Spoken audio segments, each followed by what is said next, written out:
Chair, we are live on YouTube. If you'd like to go ahead and start the meeting, please.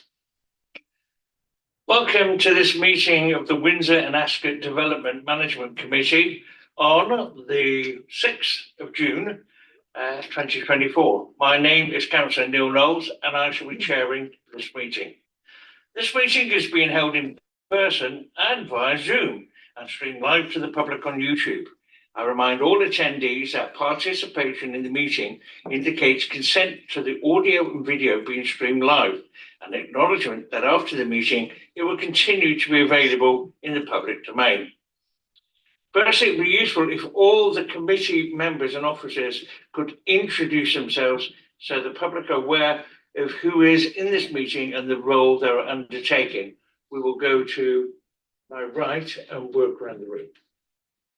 Thank you, Chair. Mark Wilson, Vice Chair and voting member of the panel. Devon Davis, voting member of the panel. Councillor Alison Carter, voting member of the panel. Councillor Jodie Grove, substitute member of the panel. Councillor Carol da Costa, voting member of the panel. Councillor Julian Teasy, voting member of the panel. Councillor Sandra Luxton, voting member of the panel. Helena Stevenson, principal lawyer and legal advisor to the panel. Warren Norris Brown, Democratic Services Team Leader and Clerk to the panel. Tom Hughes, Senior Planning Officer. Jo Richards, development management team leader. Gillian McInnes, interim deputy head of planning.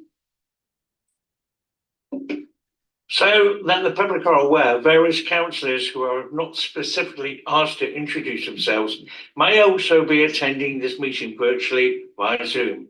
This, however, is in an observing capacity only, and there is no right for councillors who are not members of the committee or not formally registered to speak in advance to play an active role in this meeting this evening. The attendance of any councillors in this capacity should be reflected via the member attendance record once the meeting has concluded.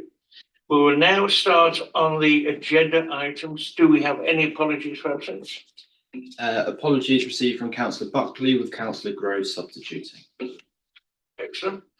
Next item on the agenda is any declarations of interest from members of the panel.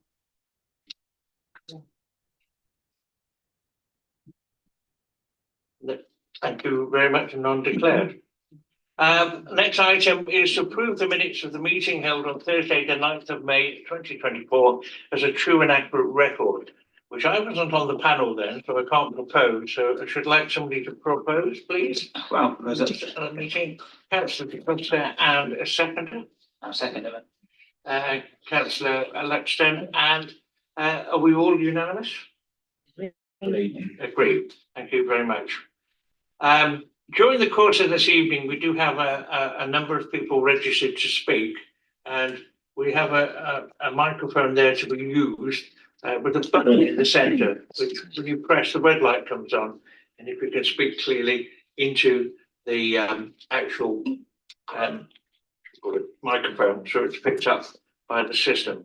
So we'll call those meetings forward at the appropriate times. Agenda item 4 is a full planning application for land fronting the north bank of the Thames and access between 66 and 68 Wraysbury Road, Thames. Can we have that presented, please? Thank you, Chair. I'll just get the presentation up.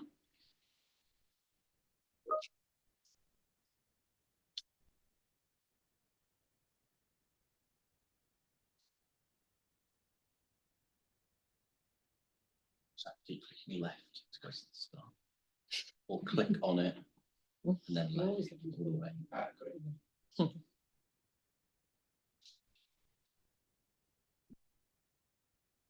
Great. Item 1 relates to a site in Wraysbury at land fronting the north bank of the River Thames and access between 66 and 68 Staines Road. The application has been submitted as a proposed replacement of the original dwelling at Cotan House. The location plan shows the application site outlined in red and includes a long access road coming south of Wraysbury Road down to a vacant plot of land fronting the River Thames. The site lies within the green belt and the functional floodplain.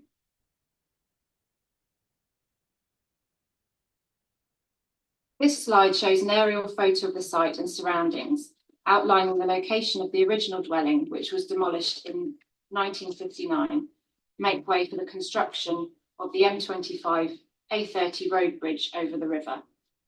The proposed location of the new dwelling is some 200 metres further east. This slide shows an old photograph of Cotan House prior to its demolition in 1959. This photo shows the application site as viewed from above. The site comprises deciduous woodland with a grassed clearing.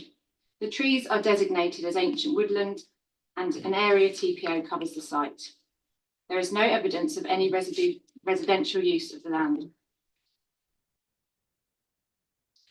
This slide shows again the application site in relation to the original dwelling house Cotan. There is no evidence of the application to suggest that the new dwelling would be within the old curtilage of the former Cotan house. This slide shows the proposed site plan and exact location of the new dwelling within the plot. The proposed dwelling has been designed to replicate the former Cotan house. Details were taken from scale drawings drawn up prior to its demolition and from old photographs and paintings. The proposed dwelling is designed as a bungalow and includes accommodation within the roof space.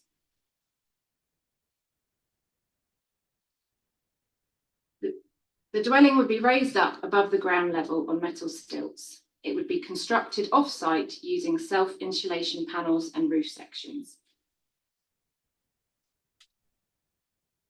These photos show views of the site from the opposite side of the river.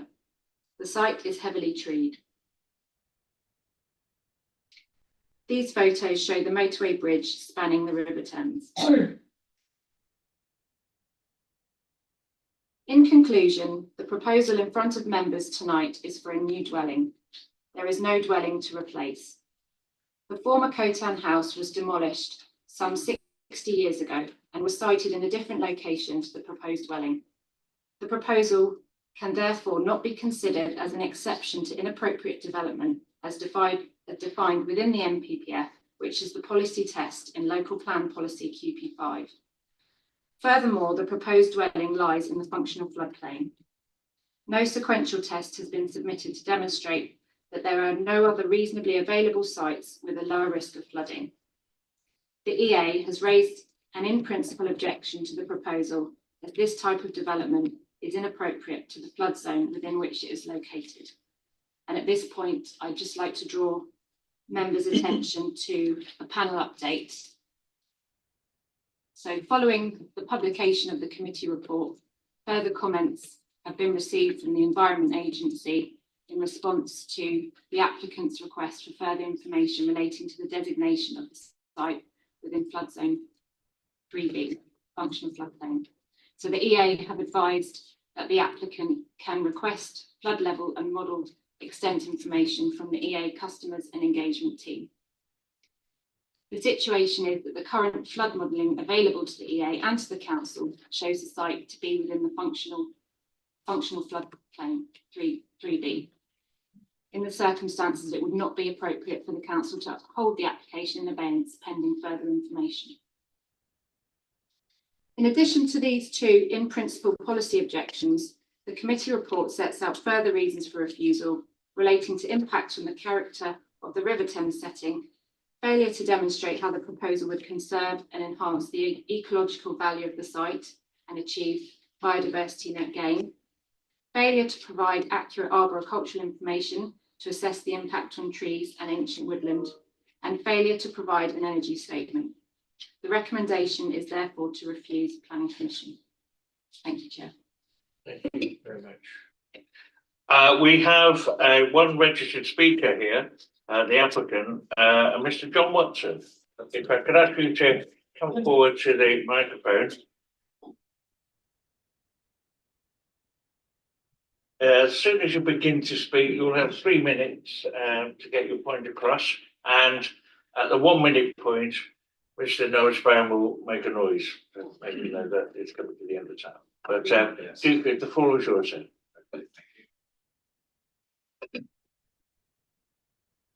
Hello, my name is John Watson. I'm the applicant in this case. I'm very passionate about this project to replace the original identical historic building that was on the site known as Cotan House.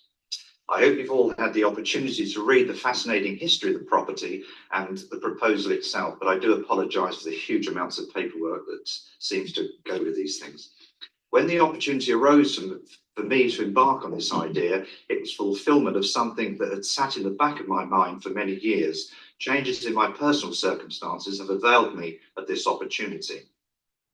When researching the original property, I was lucky enough to come across Mr. Chris Han, who lived at the house between 1933 and 1960, his father having purchased it during that period. He shared all his pictures with me, along with providing some wonderful insights into the history of the property. The house, built in the Japanese style, was such an important place of architectural design.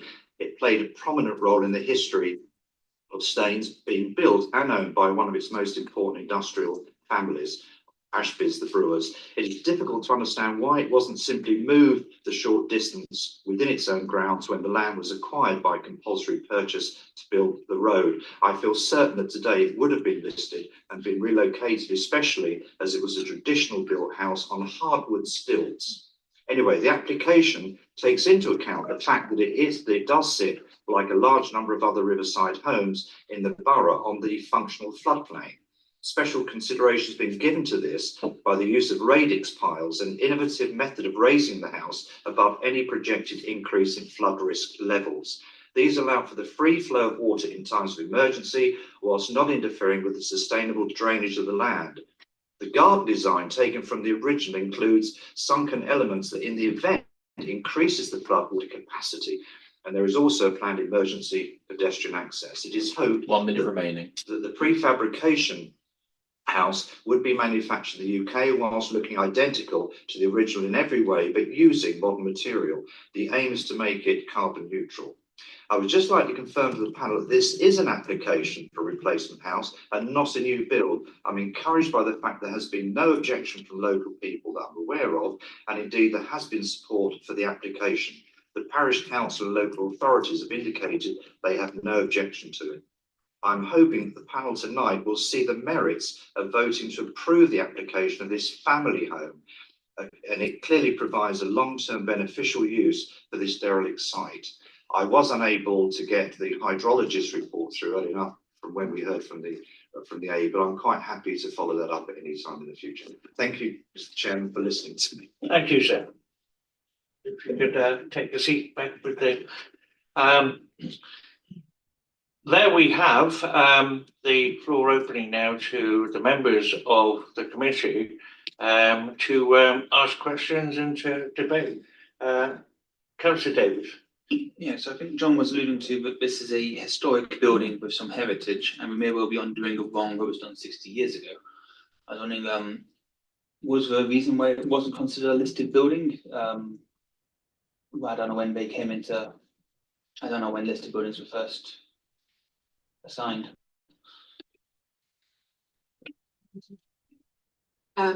Chairman, listed buildings have been around for a very long time, probably, including 60 years ago. However, the building isn't there, it doesn't exist, and it's been, it was compulsory purchase for removal to put the infrastructure, the road bridge on, and that would have been part of the consideration at that time. So in this case, there is no listed building, there is no historic building that exists. It is an empty site with an ill use. And next, I believe, is Councillor Carpenter. Thank you, Chair. So I see that the application is for a replacement of the building that was there, that isn't there anymore. So is that because there was a building on the green belt and this is a replacement? Does that mean that we can still build on the green belt? Or I know you said we couldn't build on the green belt, but because it's a replacement, does that mean that we can? Can I? Yeah. Richards. So the development plan and policy QP5, which governs development in the green belt, asked us to look at the exceptions in the NPPF. So the exceptions to inappropriate development. One of those exceptions, which officers have referred to in the committee report, is the replacement of a building, provided the new building is in the same use and not materially larger than the one it replaces. So we officers are saying that the proposal does not meet that definition because the proposal is not the replacement of a building. There is no building there. So it doesn't meet that exception. There are other exceptions that the proposal doesn't meet. The site is empty. As Gillian has advised, it has a nil use. There's no residential use of the land. That's the position that officers have taken. Any, Councillor Grove? Thank you, Chair. There are a few bits that I wanted to just pick up from looking at the ecology report. So I know that we've mentioned, or mentioned in the borough report, we've said ancient woodland. In the ecological impact assessment from the 1st of April, it actually states that there is no ancient woodland on site. And then, so that's one question. And then relating to the potential biodiversity net gains and kind of the theme of ecology, one bit that I picked out from the report says the most valuable area ecologically is a riparian mature woodland in the large specimen trees within it. This is also the habitat most under threat from continued erosion of the riverbank, which may also result in the stability of some trees being compromised. This potentially could cause damage to facilities, craft and other habitats downstream and has health and safety implications. So I guess my question is, it states quite clearly throughout the application that there would be work done to repair that riverbank and shore up that bank and those trees that look like, and I know it is noted in the tree report that is present, that look like they are in danger of falling into the river soon. So have we not taken into account the fact that this development could actually bring benefit to an area which, yes, is in greenbelt, but at the moment is reported having a number of ash trees which are dying, potential of the most valuable woodland falling into the river? I feel that there could be some benefit. Have we not taken that into account? Thank you. Ms. Richards? So first question I think was about ancient woodland, and you referred to the application submissions as saying that it wasn't an ancient woodland. Yes, it was the ecology report that was attached to the submission. So the council records show that the application site is designated as ancient woodland. So, and our ecologist and our tree officer has reviewed the submissions put forward by the applicant. So our records show the site is ancient woodland, and that's what the ecologists have verified. So I think there's a lot of work that would need to be done by the applicant to de-designate a piece of land or those trees within it as ancient woodlands. It's not as simple as them sort of putting in the report and saying that. So the council's position is that the site is ancient woodland. Likewise with the ecology reports, yes, there have been some surveys submitted. Again, our expert advice from our team of ecologists is that there is insufficient survey information. I think it says at 10.19 of the committee report that no field survey has been undertaken to establish what habitats and plant species are on site, whether the site has the potential to support protected or priority species. So at the moment there's some information missing. I see what you're saying about potential ecological enhancements and values. We don't have that evidence from our ecologists that the application is doing that. If it had been verified that it would, it might be a benefit, probably just a policy requirement, nothing that would go anywhere near as far as outweighing the fundamental concerns we've set out in the report about green belt, impact on flood risk, etc. Thank you. Any more? Councillor Ledger?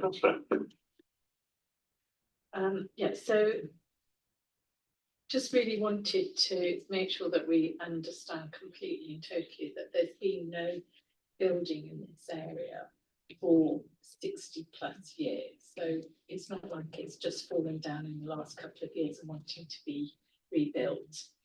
And the other comment I wanted to make was if it kind of, listening to the report, it kind of feels like if we give planning consent, then the land will be cared for. As somebody who believes in looking after our planet anyway, I think the landowner should be caring for the area anyway. It shouldn't be dependent on us as panel members to grant planning consent to have that care of the land to take place. I just feel that it's really important that we understand that it shouldn't be dependent on planning consent. It's something that somebody with integrity would do anyway because inherently in plan. Any comments on that, Ms Richards? I mean, I can come back on the point about, so obviously we said there's no building in the application site. There was a building 200 metres west. There's now a road there. So I think officers have referred to consistency in decision making, case law, appeal decisions. Our position and our planning judgment on this is, we believe, is consistent with the advice and, like I say, case law and appeal decisions on the matter of appropriate development in the green belt, which this is not. It's not a replacement of a building. There is no building there. We consider that there's no residential use of the land, that's been abandoned. So yeah, there's even appeal decisions where buildings have been demolished sort of only 5 years previously, where it's considered it's not a replacement. Any other constituency? Yes, thank you, Chair. I had some sympathy for the applicant in terms of I believe that there does seem to be a genuine willingness to want to do something that would be lovely, and that would be, you know, puts a house back that was close but not quite in the same place in the way it was 60 years ago. However, I had to wear my planning hat in this, and I had to look, are there genuine planning reasons on the balance of evidence, and I think that the officer just Joe Richards, I think, said what I was going to say myself, that it doesn't appear that is the case, that we've had debates in previous panels about the idea of very special circumstances, and we've had debates about it. The one thing we can say is that the bar is very high. As the officer has said, there have been cases of houses that were demolished only a few years ago, and then it was rejected because it was just, you know, because actually, well, no, there is no existing house. This application seems to be based on the fact that it is a replacement rather than a new house, but I think we have to concede, I'm afraid, that I don't believe that that is the case. I believe it is a new house. As lovely as the application might well be, on that basis, I would like to propose that we follow officer recommendations and refuse this application. Thank you, Councillor Tizzy. So the proposal is to follow the recommendation. The committee refuses planning permission for the summarised reasons in the report. So there are a number of reasons there. Seconder, who was there we go. Councillor Luxton. Is the seconder. Are there any further points for debate? Councillor Grove. Thank you. One thing I just wanted to bring into consciousness is just around the surrounding area of this part of Wraysbury.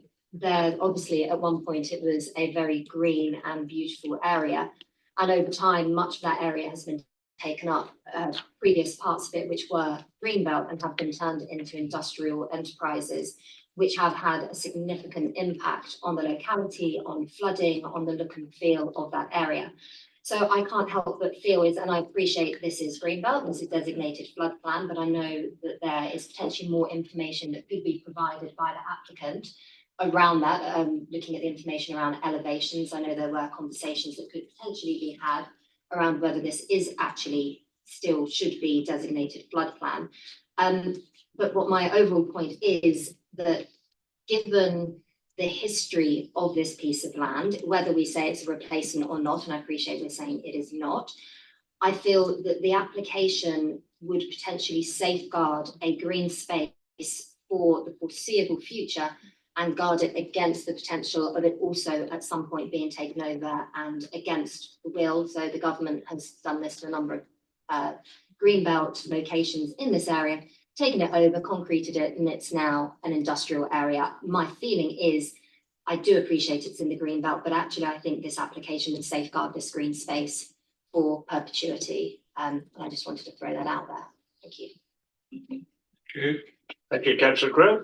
Councillor Wilson. Thank you, Chair. And thank you, Councillor Grove, for saying for those comments. I was going to echo, or I'd like to echo the point about the local environment being quite industrial, and to be talking, a few hundred yards inside the M25, 5 lanes each way, as being, protected green belt, and we can't build a small house when lanes have been added rapidly, and the industrial areas, it grates. I mean, I appreciate planning policy is what it is, but it feels like there's something wrong here, and I wonder, with the very special circumstances, as I understand it, there are a dozen or so listed. Did anybody consider these circumstances, whether when they were thinking about, okay, well, these are very special. This feels like this is also quite special. We're talking about, a fairly, or a characteristic house, which if it was in place now, may well be listed with the history. Again, why was it demolished? Can it be replaced? I see technically there wasn't, it wasn't quite in the same place, but there's definitely a replacement element to this application. So I kind of understand why planning policy might not approve it, but I think there's an element of flexibility, or there's an element of, does planning policy even fit this scenario, which is a big question in my mind.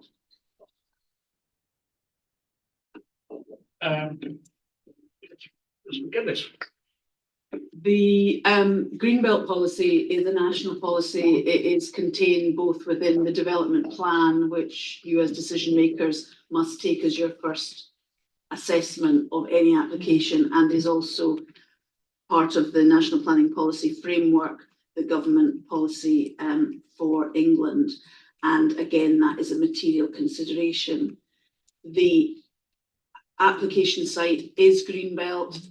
There is no existing house. It is not a replacement dwelling. It is a new dwelling in the countryside.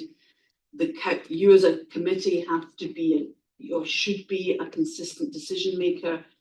And in doing that, you would be looking to apply policy consistently for any application that comes before you. I understand from the councillor about the number of other sites in the area that have other uses on them and are not agriculture or forestry.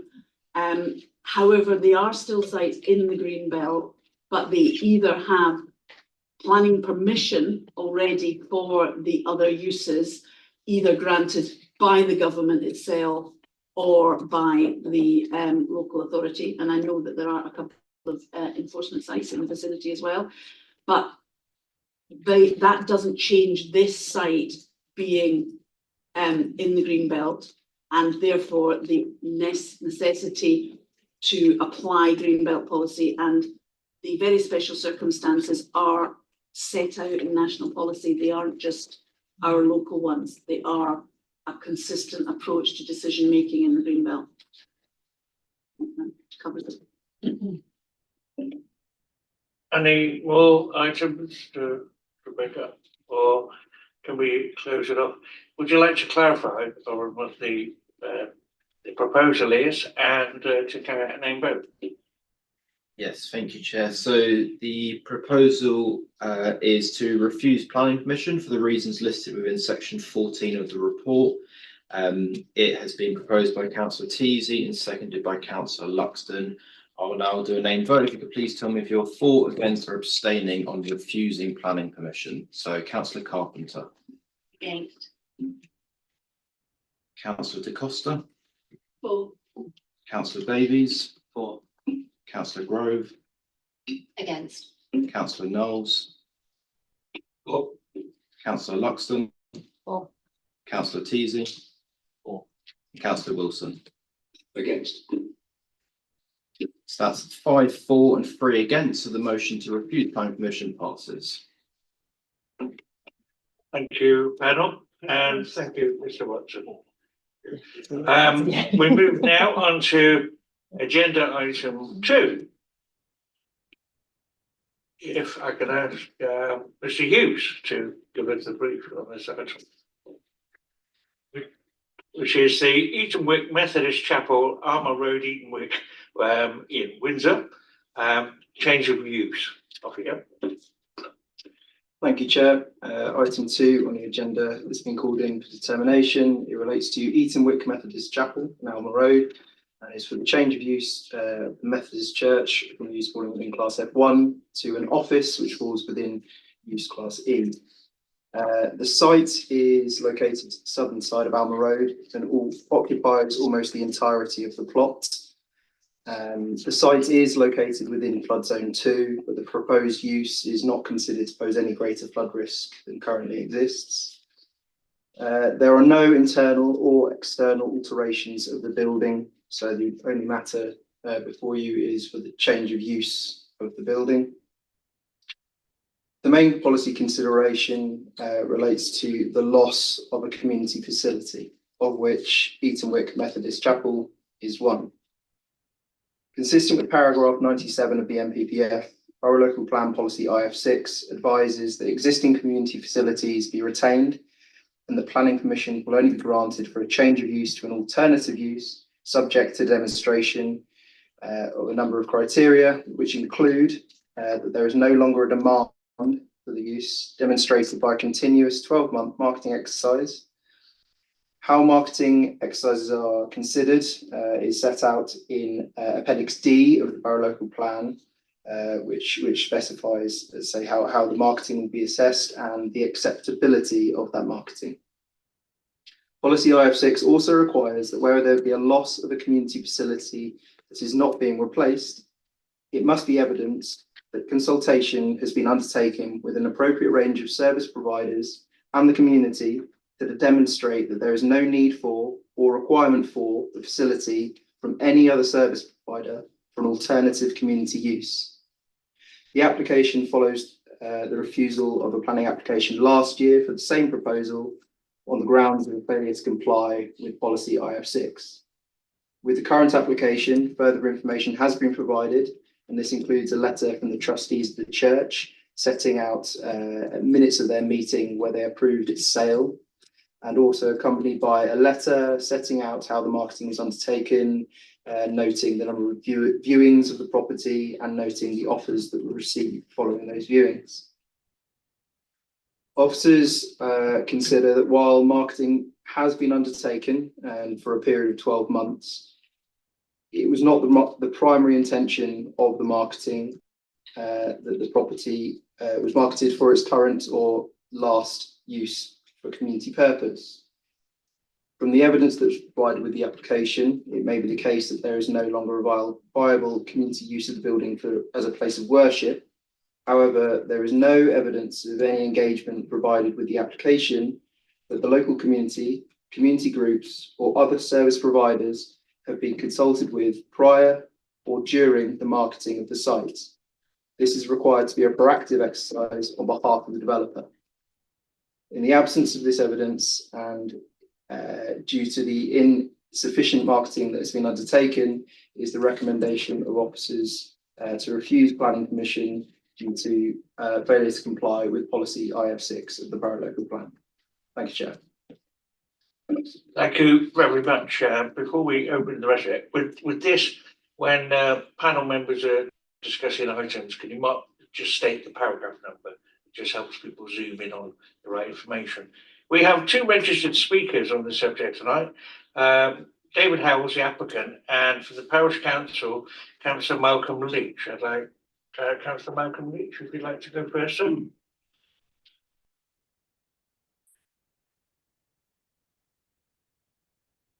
And the same information, you have 3 minutes to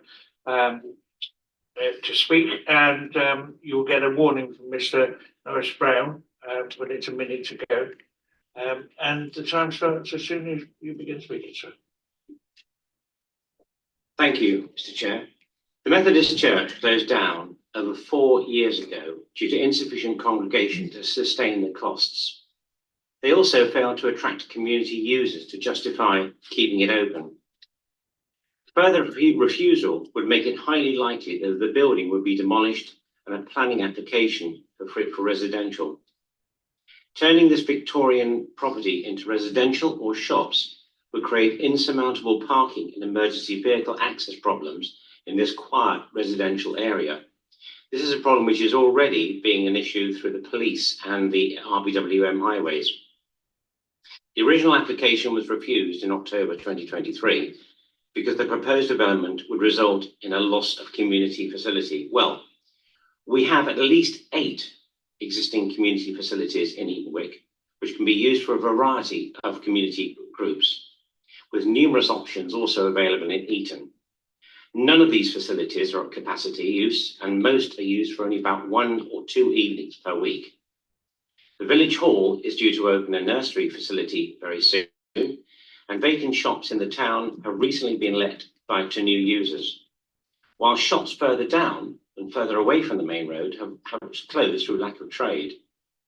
This demonstrates a need for location on or near the main road with its passing footfall, not tucked away in a back street with no parking and no space facilities. The Methodist Chapel is a historic Victorian building. Whilst this application will allow the space to be used as offices, it will still preserve its historic architecture. The application is supported by residents in Eton Wick and the History Group. The applicant has worked with all stakeholders to gain support for this conversion, even securing office parking space and removing the issue from the Alma Road residents. 1 minute remaining. Our duty as Eton Town Council is to act in the interest of our community. The original application submitted in August 2023 was supported by no less than 23 comments of support from the community, with a further 8 comments for the current application, many of whom are immediate neighbours to the property. Local planners too should look to act, support the community and protect the heritage. They should listen to the people affected by this decision. Alma Road want this application to succeed, Eton Wick want this to succeed, and Eton Town Council want it to succeed. What we don't want is another shepherd's hut or a cockpit being blighted by unnecessary and inappropriate planning decisions for the years to come. Eton Town Council fully support the application for the Methodist Chapel to be converted, and we urge this panel to do the same. Thank you, Mr. Chair. Thank you, Councillor Leach. If I can ask David Howells, the applicant, to step forward.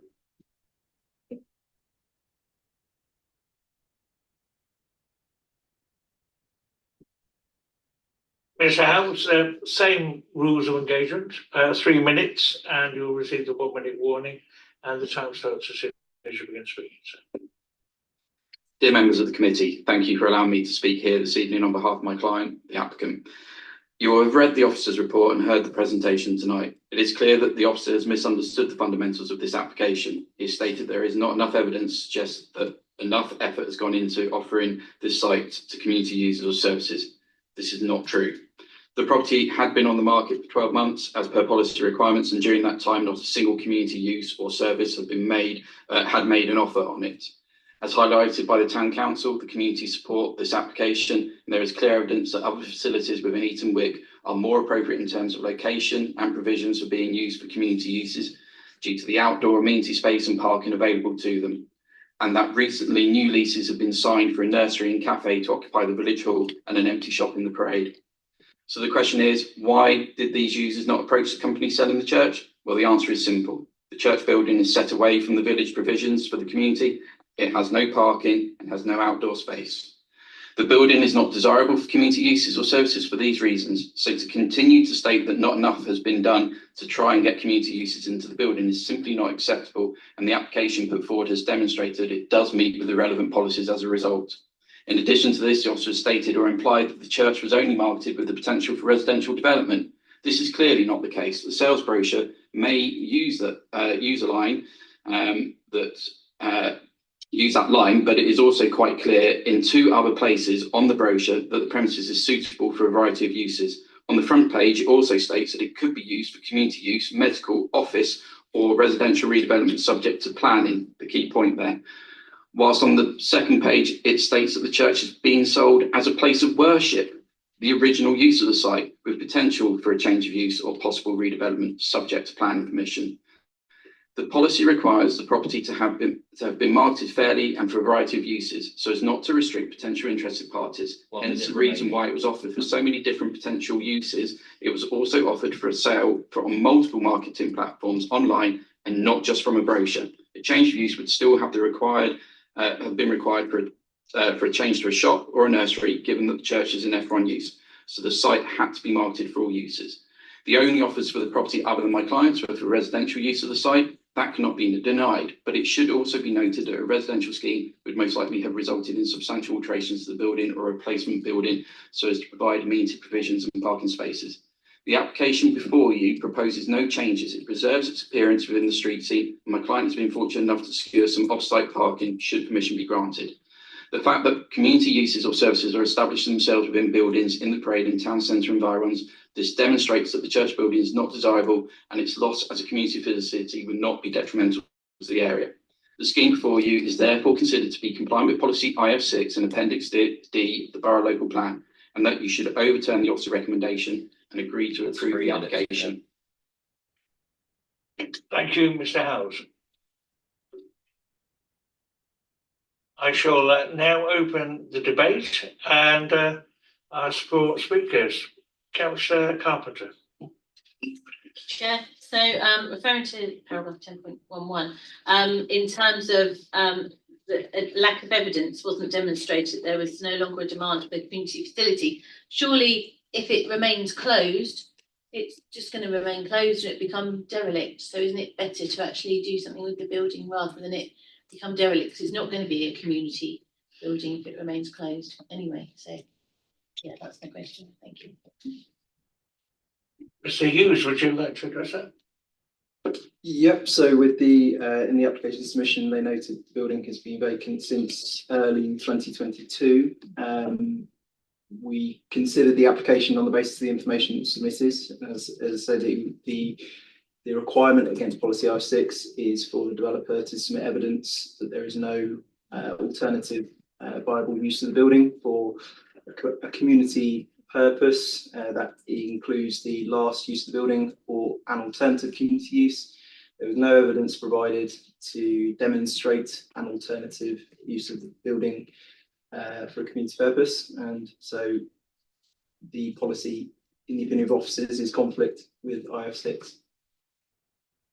Thank you, Councillor Luxton. Thank you, Chair. According to the applicant, he just made a comment saying that they have given you evidence on, I think, giving you evidence, or there is evidence of marketing of this, what marketing was undertaken. I just wondered if there was any marketing evidence that was undertaken, or he mentioned quite a few of them. Thank you. Yep, that's correct. So with the application, they supplied evidence. Sorry, pardon me. Evidence of the marketing that was undertaken, and that was for a 12-month period. But as set out in the officer report, it is not. It is the opinion of officers that the marketing that was undertaken was not the intention of it was not for a use of falling within the same use. So for the use of the building for a community purpose. Can I come back a bit, please? Yes, carry on. Yeah.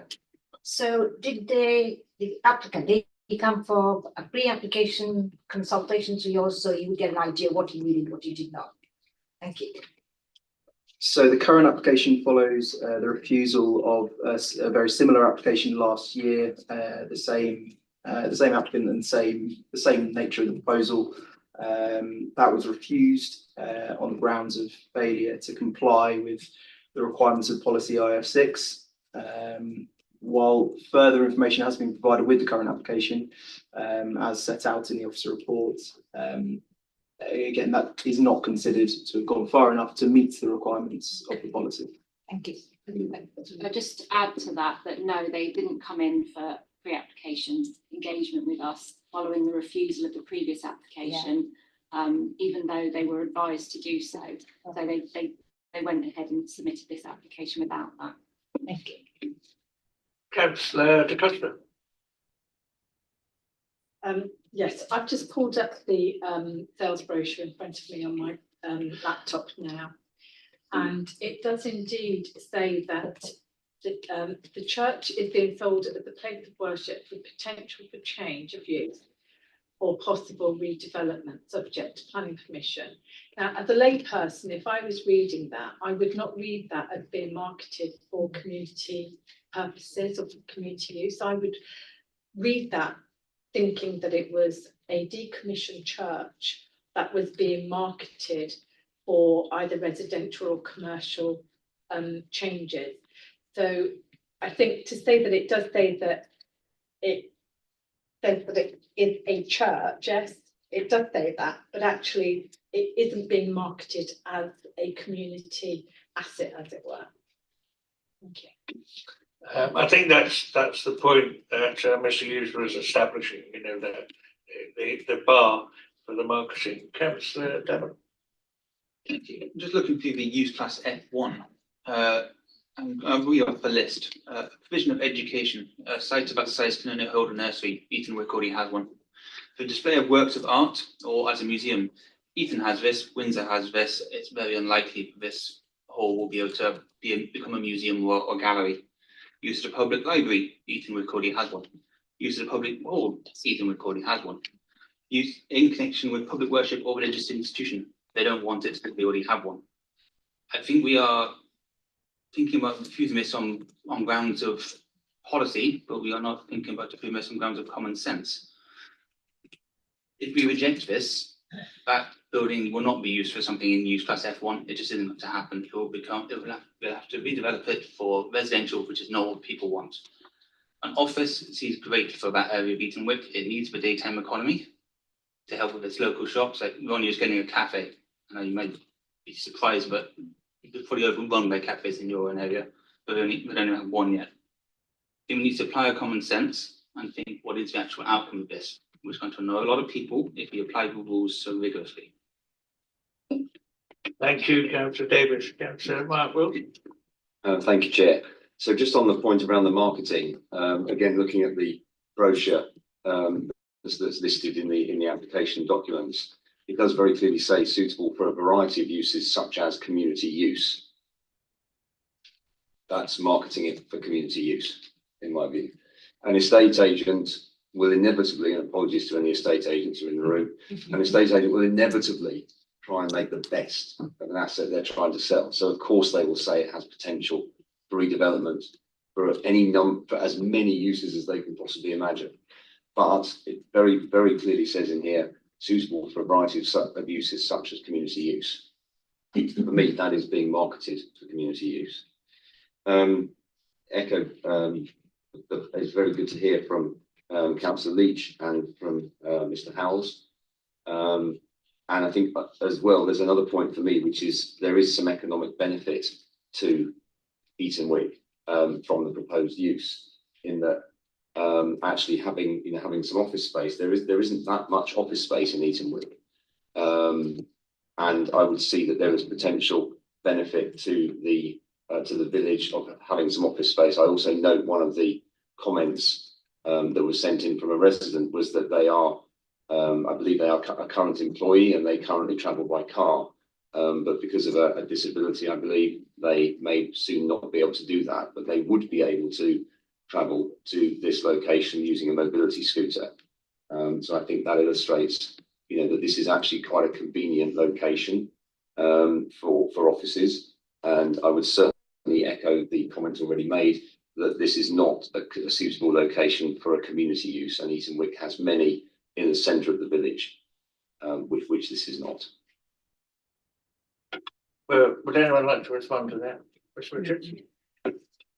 I was just going to say, we do, as a local authority, get a lot of applications for the change of use of community facilities. And I think it's important that members consider the policy requirements carefully and don't apply them lightly. They're there for a reason, and it is to guide the applicant through the process.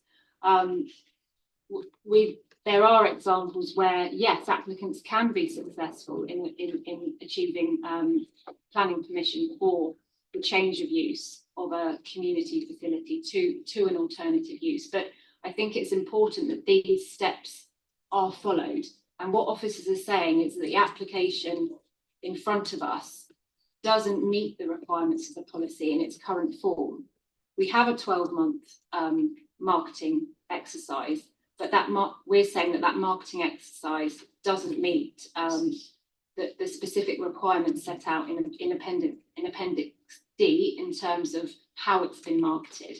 There's also an additional step within the policy that the applicant has to evidence, which is to consult with the appropriate range of service providers in the community. I do understand what members have been saying about other uses within the village, and it might be that at some point the applicant is able to evidence that they have been through all the requirements in the policy, they've exhausted them, and yes, there is the possibility that planning permission could be granted, but at the moment we don't have that evidence. So I think it is difficult to say that the application does meet the requirements of IF6.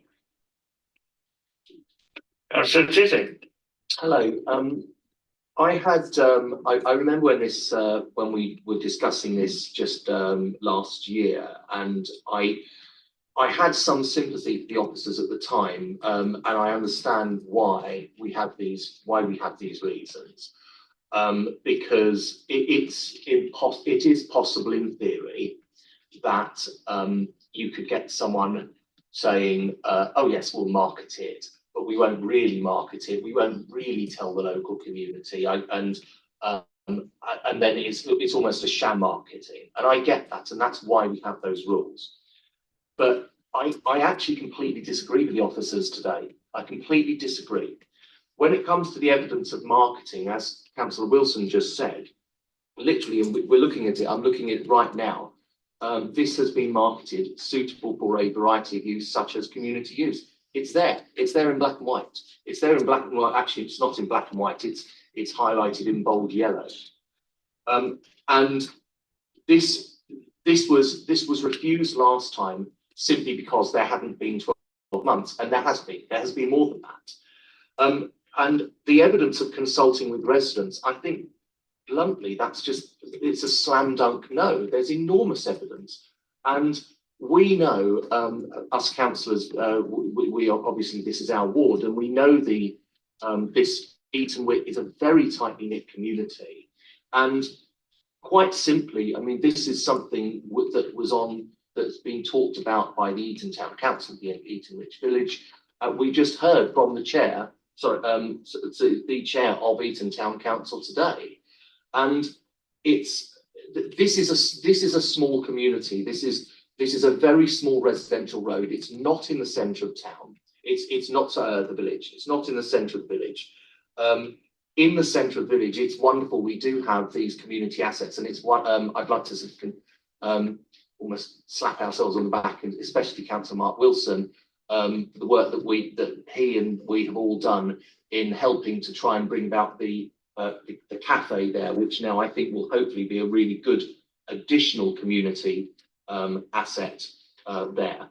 And I just think there's a real opportunity here, and this, I sense the frustration of the local residents because we've spoken to them. I haven't heard any opposition at all, and everything we hear is it's from the community. Lots of people in the community. There just seems to be enormous evidence of consultation with the residents. The residents know. They all know. Everyone knows. It's a small village, and it's. I just think that this just seems to be some I hasn't been dotted and some T hasn't been crossed, but I can't quite even see what that I is and what that T is. So I'm going to say it now because I just think the officers have got it wrong. I am going to propose that we reject the officer recommendations and we approve this application because I think this is a good application. It's what everyone seems to want. It has been marketed for 12 months. They have consulted with residents, and there's clear evidence of both. Thank you, Councillor Titty. I share concerns for the state of the building going forward, becoming dilapidated if this go tracks on. That's my particular concern. Councillor Grogan. I'm not sure I've got much more to say. I think Councillor Titi has covered most of it off, but really just to add weight that I find it slightly ironic that our main reason for recommending to refuse is because we're concerned that the community haven't had enough input. The community are telling us via their town council that they want it. They've written to say they want it. And our reason to rejecting it is saying we're not sure the community are going to want it. So it just feels very ironic. It's very rarely we get something come into the planning panel that there is such overwhelming support for. And my fear again is if it's not picked up as a community interest, which is not going to be, let's be honest, it's had enough time, it will fall into disrepair or it will be picked up by a residential developer and it will be torn down. It's not a listed building and we will lose this beautiful, even if it's not listed, heritage building. So I feel like we're kind of going round in circles. So I'll just say that I second Julian, his proposal. Thank you. Chair, I just want to be clear with members. This isn't about, the marketing is not about what the community want. It is about the policy and the requirement to see if there's any other community use provider that might want to use that building. So I think that is, I know that might sound like a very niche distinction, but it's really not. It isn't about the popularity of the proposal. What I would say to members is that, as Joe Richards has said, to not follow your policy is something that I would ask you not to do lightly. What I would say is in the report, you know, there is the issue of economic impact, of the positive benefit of economic impact weighed against the loss of the community facility. So I would, you know, say that, you know, officers are not saying that there's no benefit to this proposal. They are saying that there is a benefit. It's just that they haven't done the marketing. I would also ask that Councillor Teasey sets out the clear planning reasons for approving this development. So that's what we need to do. Okay, so we'll just hold the line at the moment. I've got people down to talk. If we can go back, Councillor Tissy, and if you can eloquently express the reasons. So there is a clear planning reason, which is that there is clear evidence of marketing, and that there is clear evidence of consulting with residents, as evidenced by the very clear support, not just articulated tonight, but articulated in the previous application. The reason for refusal before was that there was a lack of a 12-month period, and there has clearly been that 12-month period, which includes clearly recommending, so clearly offering it for sale for a variety of uses, such as community use, and we have that in the papers.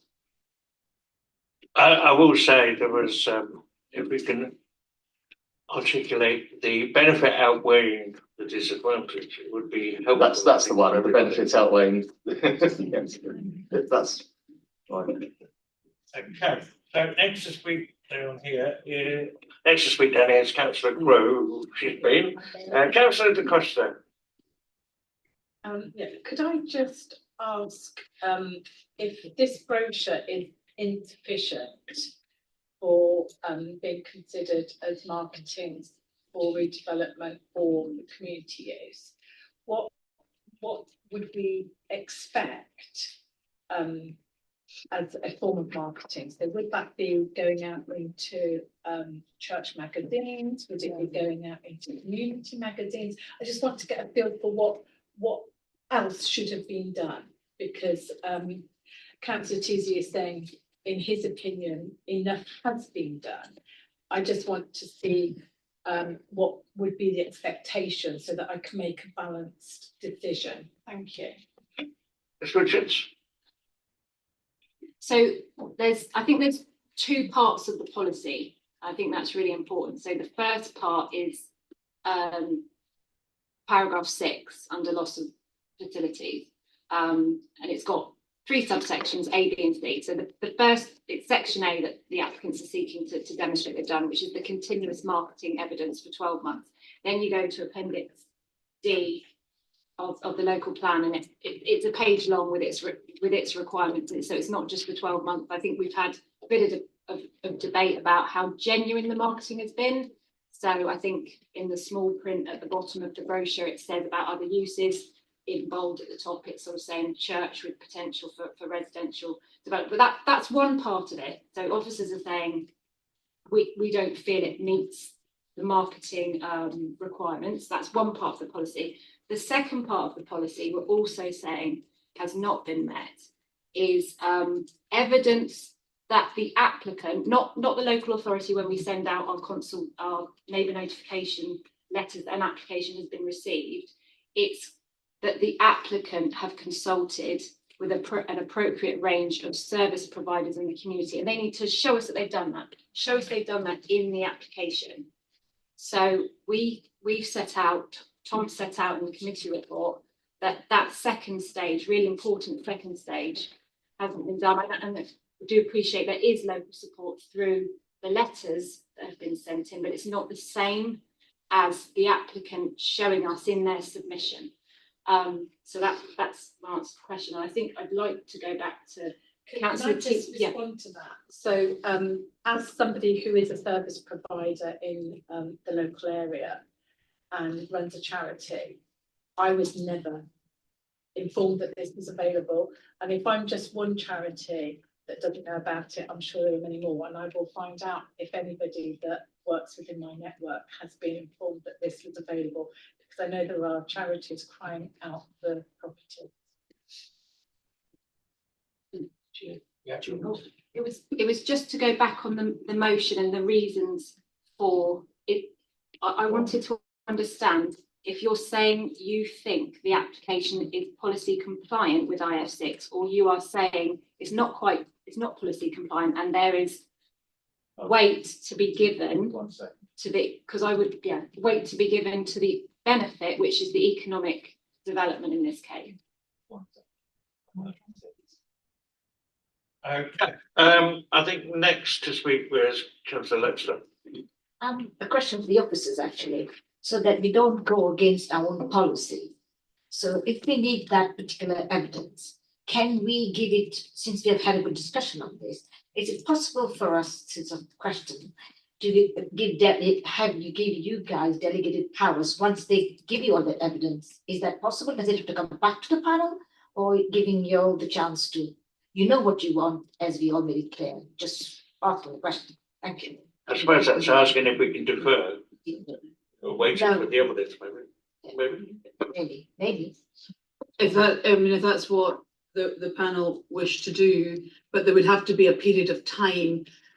It's quite tricky because we're not talking about something that takes 3 days or a couple of weeks. You'd be having to go out to a range of service providers, community service providers.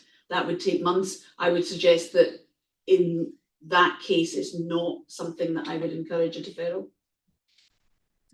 Up to members, ultimately. Councillor Mark Wilson. Thank you, Chair. So just sort of summarising, and my interpretation of this is, I'm kind of thinking that this sort of point around policy IF6 about, you know, have we seen evidence that this was marketed specifically to local service providers? I think that there may not be the evidence there, but I think that is such a fine point. And what is clear is that it has been marketed by a reputable firm of estate agents. It's been marketed, sorry, bear with me, I'll just go from there. So the marketing report, which is included in the on the planning portal, talks about a mail out to 369 applicants. That's quite a large number. And then they had 9 block viewings with between 1 and 9 attendees. I can't quite do the maths, but it looks like about 35 to 40 attendees. So 10% roughly replied. And then they've had 5 offers, of which one is the applicant, and the other 4 were residential. So I'm not quite sure what else they could have done. However, if you're saying, okay, that isn't quite compliant with policy, I can possibly accept that. The small non-compliance for me is definitely outweighed by the positive in terms of the economic use and how this can be a benefit to the village.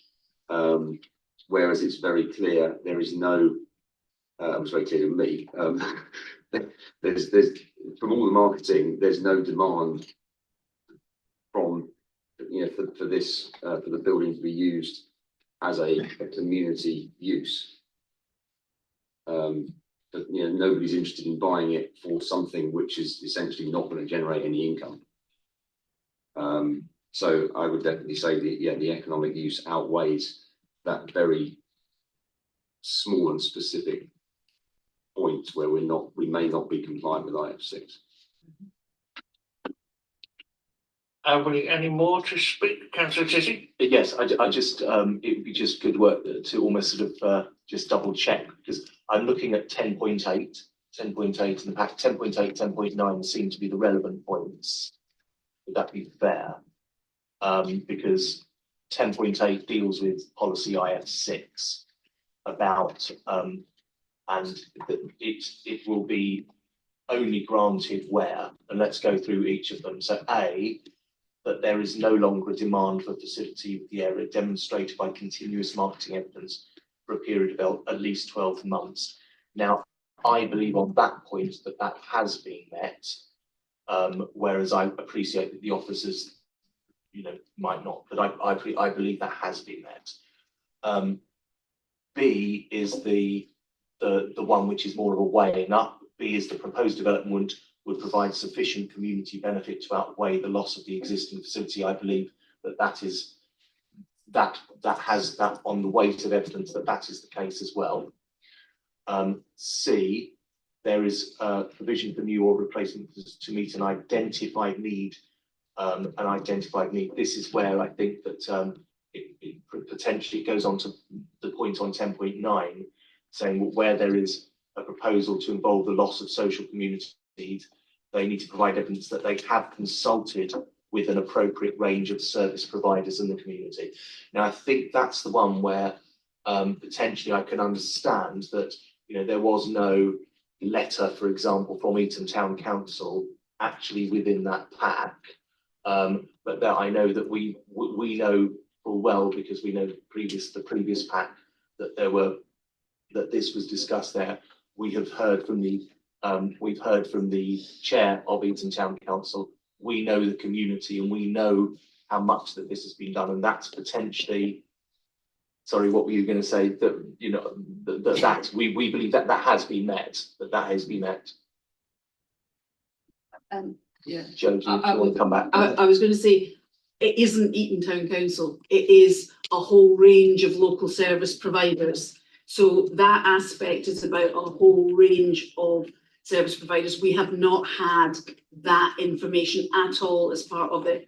As I say, from the comment from Councillor Wilson earlier, he was saying that if it wasn't meeting this one aspect of the policy that he was seeing, and if I can point members to paragraph 10.28, he was indicating that the economic benefit would outweigh the failure, Okay. the failure to I'm happy get to, that. I'm happy to go with that point. I think yes.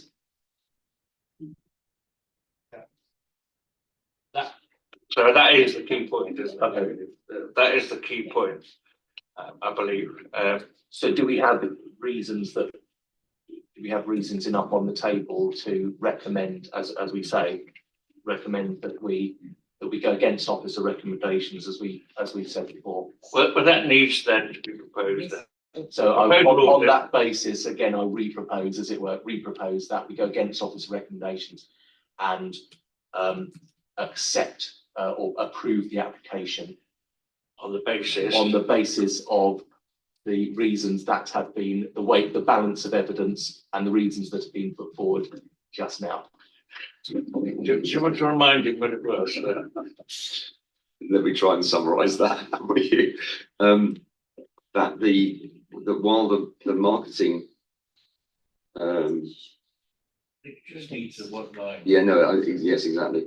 That we acknowledge that whilst much marketing has been done, there is a very slight gap in from what has been done to what is required by IF6, but that is outweighed by the economic benefit from the proposed change of use. Do you accept that as your proposal? I'm happy to accept that. And Councillor Grove, do you continue to second? Yeah.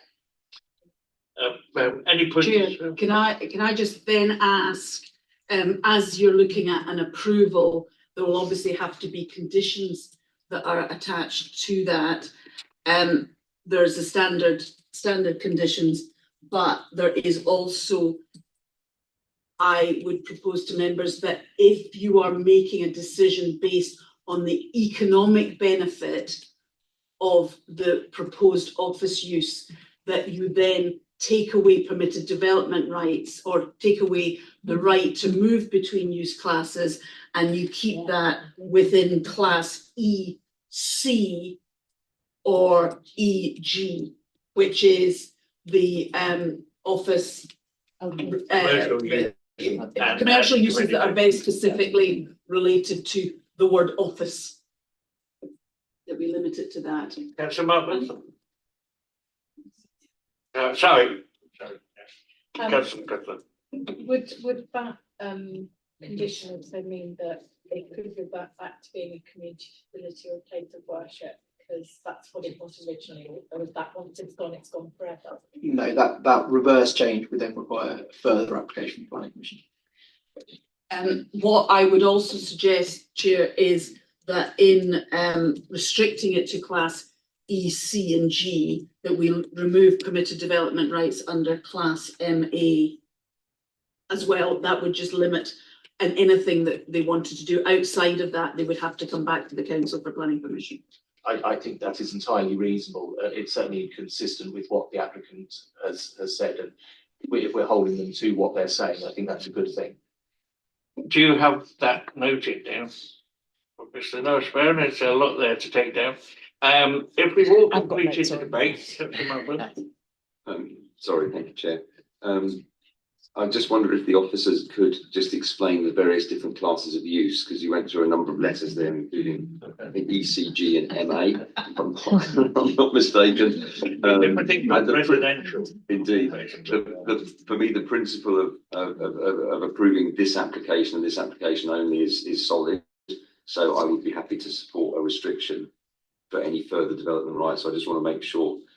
I'll probably be corrected if I'm wrong, but it's basically any use, existing use, community use, church use, commercial use within the quite rare, wide bits in E. It's a very good church, pardon the pun, but it restricts it from residential use and the permitted development rights which come with that. Right, so I have. We'll have it now, chapter and verse. So. I did hit the cross by mistake and lost it on my laptop. So class E, C the subsection C is the provision for the following kinds of services, principally to visiting members of the public, which is financial services, professional services, and other services which it is appropriate to provide in a commercial business or service locality. Then there is the main one, as I would see it, is G, which is an office to carry out any operational or administrative functions. So that's an office as we think of it. The research and development of products or processes, and any industrial process being a use which can be carried out in a residential area without detriment to the amenities of that area by reason of noise, vibration, smell, fumes, smoke, soot, ash, and dust or grit. So that's two different subsections of the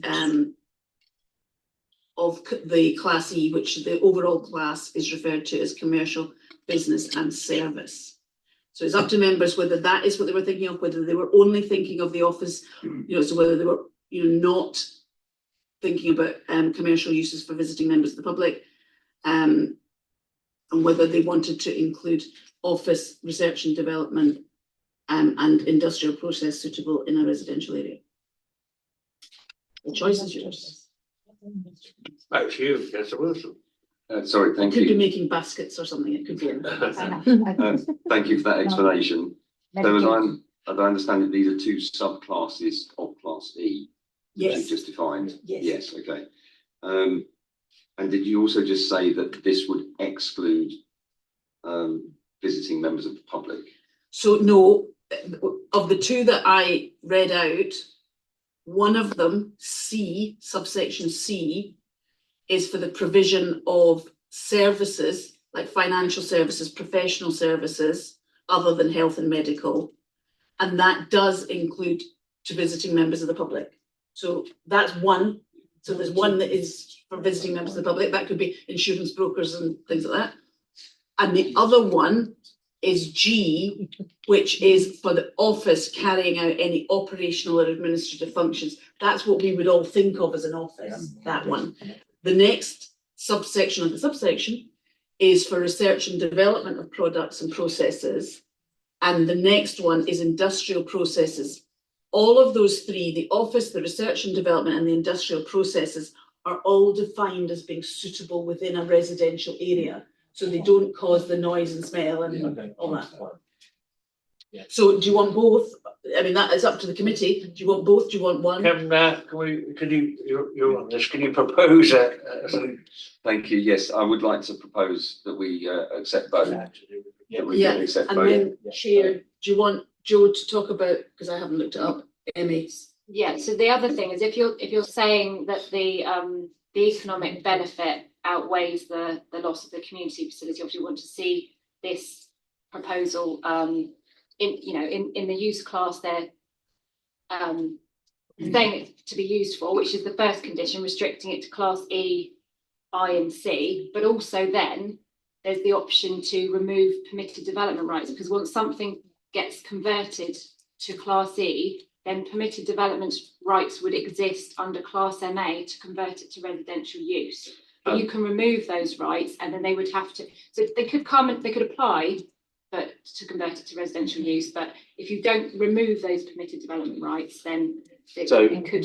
So I think are we concluding that it's those classes, Class C, that all of those classes that you mentioned, which are appropriate in a residential area? I think we're happy for all of those, and also though removing permitted development rights, because we do appreciate that we do not want to then see this then converted into houses at some point, unless it were to come before panel. Without coming towards a full plan. Yes. Should that be the case? It's not forbidding it forever, it's just putting it into the mix. So I think now I will just check. Officers happy with the proposal being sound? Are you so? Thank you, Chair. As you all know, it's my favourite bit of the evening. It would be remiss of me to not mention that if we go against officer recommendation, there is potential for appeal, potentially costs awarded as well if that were to be allowed. Gillian, I think I know what the answer is, or Joe or Tom, whoever wants to answer this. I think I know what the answer will be, given that it is based on purely sort of weighting, of the benefits against non-compliance. But what would your thoughts be on a potential appeal and the outcome that you may face? In this case, I would say that there is unlikely to be an appeal because of the approval. There is the potential to appeal, yeah, but no, there is the potential to appeal the conditions that we're talking about, limiting them. But because you, the committee, are making a decision on a specific benefit, which is the economic benefit, then I think that the limitation to Class E, C and G and the removal of permitted development rights under MA are defensible should that be appealed. So I think that is important to know. And I think overall, in terms of the reasonableness of the decision, which is something that can be challenged through the courts, that it is reasonable to come to a conclusion that you feel as a committee that the economic benefit outweighs the policy and the marketing exercise that has been discussed this evening. Thank you for the timely advice. So I think now everybody has said their piece. Are you able to decipher that proposal? Detailed though it is, and then we'll go to a name vote. Well, my class E and G are a little bit rusty, but I've got written down, so the economic development benefits outweigh the marketing community use policy, roughly around that sort of thing, and the IF6 policy. Is there anything else you want me to include? And the conditions. With the conditions, yeah. Is everyone happy with what we're voting on? Or I conduct a name vote? Yeah. Sorry, can I just be clear? So the report recommends to refuse. So are we? So that what is the exact wording of the motion? So this will be to grant planning permission, subject to what I've just said, which is against officer recommendations. Yeah. And the conditions. With the conditions listed. Yeah. So we're voting for to grant. Yes. Yeah. Okay, thanks. It's important just to make sure that everything's okay with where we're going with this. Can we start the name vote then, please? Yes, so like I said, this is to grant planning permission. I'll ask you if you're for, against, or abstaining on granting planning permission. So Councillor Carpenter. For. Councillor De Costa.